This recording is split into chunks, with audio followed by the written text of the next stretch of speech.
حضور علیہ السلام کے لیے صیغہ تصغیر کا استعمال.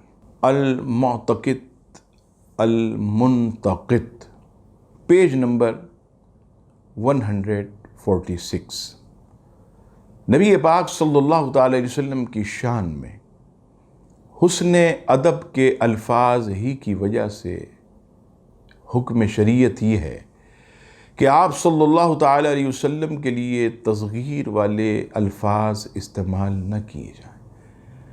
چنانچہ امام احمد رضا خان علیہ رحمہ لکھتے ہیں کہ نبی پاک صلی اللہ تعالی علیہ وسلم کے متعلقہ چیزوں کے بارے میں صیغہ تصغیر استعمال کرنا مطلقاً ممنوع ہے، اگرچہ اس کا استعمال بطور محبت ہی ہو، بلکہ بعض اوقات تو بطور تعظیم بھی تصغیری صیغے استعمال کیے جاتے ہیں.